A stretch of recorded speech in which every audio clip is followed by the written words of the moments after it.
ARTEMIS, welcome to the moon.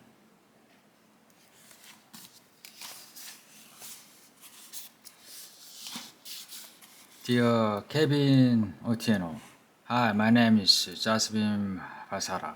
People call me Jazz. I'm 9 years old. I live in ARTEMIS. Miss Taylor, my teacher, she's a good teacher even though she took away my gizmo when I played it during class. She gave us homework to send email to kids at the KSC complex in Kenya. She assisted me your address. Do you speak English? I can speak Arabic too. What do you speak in Kenya?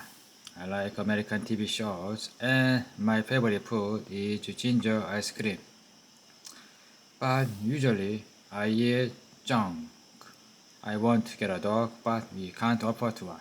I hear poor people can have dogs on us. Is it true? Do you have a dog? If you have a dog, please tell me about your dog. Does Kenya have a king?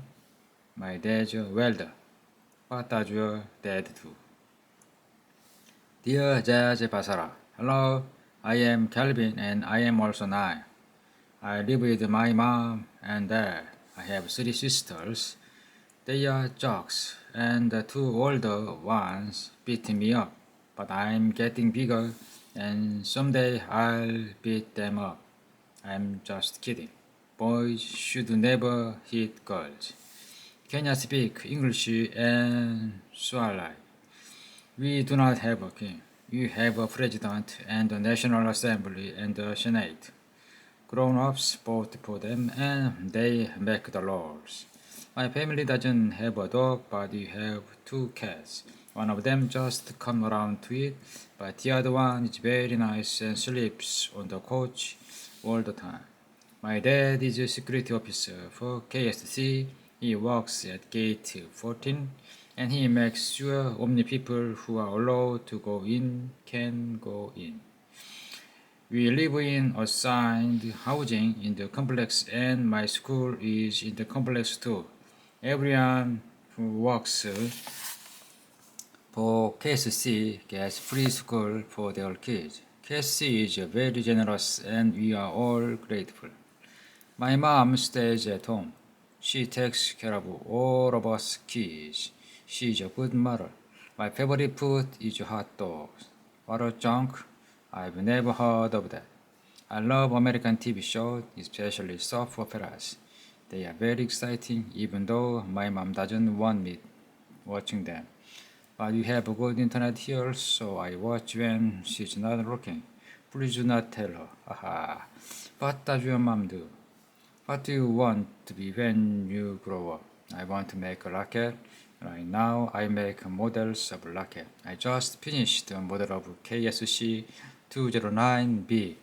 It looks very nice in my room. I want to make a real rocket someday. The other kids want to be pilot for the rocket, but I don't want to do that. Are you white? I hear everyone in Artemis is white. There are many white people here at the complex. They come from all over the world. Work here. Dear Calvin, it's too bad you don't have a dog. I hope you get to make a rocket someday. Real ones, not models. Junk is food for poor people. It dries algae and flavor extract. They grow in here in Artemis in batch because food from us is expensive. Junk is gross. Flavor extracts are supposed to make it taste good, but they just make it taste gross in other ways. I have to eat it every day. I hate it. I'm not white. I'm Arabic, sort of light brown. Only about half the people here are white. My mom lives on us somewhere. She left when I was a baby. I don't remember her. Soap operas are lame, but it's okay for you to like lame stuff. We can still be friends. Do you have a yard in your house? Can you go outside anytime you want? I can go outside until I am 16 because those are the rules for EVAS. Someday I'll get my EVA license and go outside as much as I want, and no one can tell me no. Building rocks sound like a neat job. I hope you get that job. I don't want a job. When I grow up, I want to be rich. Armstrong sucks. It's a damn shame. Such an awesome guy got such a shitty fat of a town named after him. The grinding drum of industrial equipment oozed from the walls as I guided the trigger along the walled corridors. Even though the heavy manufacturing plants were 15 blocks away, the sound still carried. I pulled up to the life support center and parked just outside the heavier door. Life support is one of the few places in town that has genuine security protocols. You don't want just anyone wandering in. The door had a panel you could wave your gizmo over, but of course I wasn't on the approved list. From there I had to wait. The pickup request was for a package approximately 100 kilometers. No problem for me. I can lift twice that without breaking a sweat. Not many us girls can say that. Sure, they have 6 times and gravity to lead it, but that's their problem. Other than mass, the request was vague.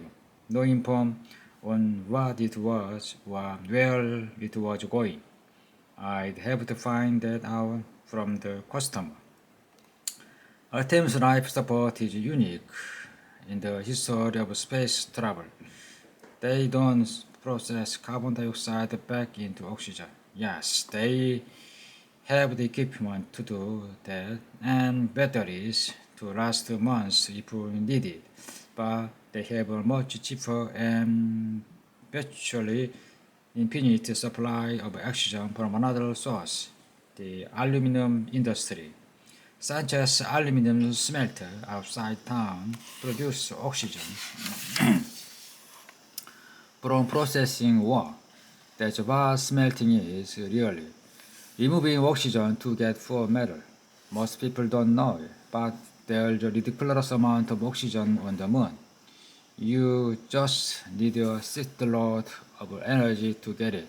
Sanchez produce so much oxygen byproduct that they not only make rocket fuel on the side, they supply the city with all our breathable air and still end up venting the excess outside. So we actually have more oxygen than we know what to do with it. Life support regulates the flow, make sure the incoming supply from the Sanchez pipeline is safe, and separate out the CO2 from used air. They also manage temperature, pressure, and all the other fun stuff. They sell the CO2 to junk farms, who use it to grow the algae poor people eat. They always about economics. Am I right? Hello, Basara. Came a familiar voice from behind. Shit. I put on my packaged smile and turned around. Rudy, they didn't tell me the pickup was from you. If I'd known, I wouldn't have come. Okay, I won't lie. Rudy Dobos is a seriously good-looking man. He's 2 meters tall and blonde as a Hitler wet dream. He quit the Royal Canadian Mounted Police 10 years ago to become ARTEMIS head of security, but he still wears the uniform every day, and it looks good on him, really good. I don't like the guy, but if I could do it, it's no consequences. His fat faces for law in town. Okay, sure, every society needs law and someone to enforce them, but Rudy tends to go the extra mile. Don't worry, he said, putting out his gizmo. I don't have enough evidence to prove you are smuggling yet. Smuggling me? Konglish. Mr. Do right. You sure get some strange notions. For a pain in my ass. He'd been grunting for me ever since gunning. He'd been gunning for me ever since an incident when I was 17. Fortunately, he can't just deport people. Only the administrator of ARTEMIS had that authority, and she won't do it unless Rudy provides something compelling. So, we do have some checks and balances, just not many. I looked around. So, here's the package. He waved his gizmo over the leader, and the fireproof door slid open. Rudy's gizmo was like a magic wand. He could open, literally, any door in ARTEMIS. Follow me. Rudy and I entered the industrial facility.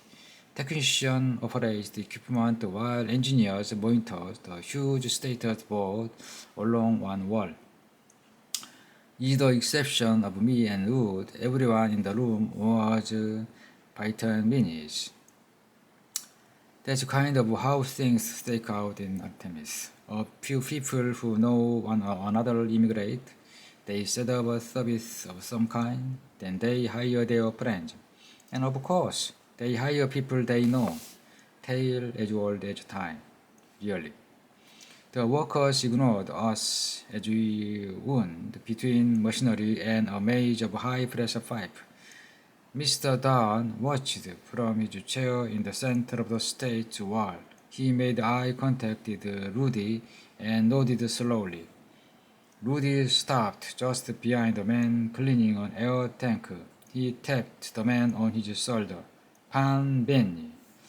Ben turned around and grunted. His weathered face wore a permanent scowl.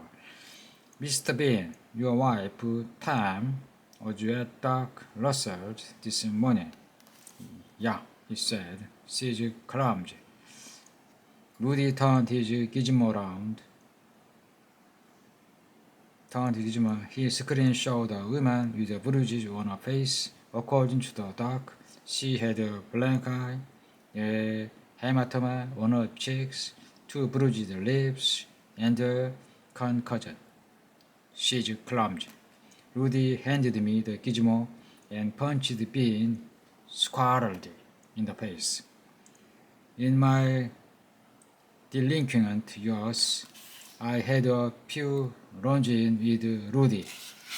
I can tell you, he's a strong son of a bitch. He never punched me or anything, but one time he restrained me with one hand while typing on his gizmo with the other. I was trying really hard to get away too. His grip was like an iron vice.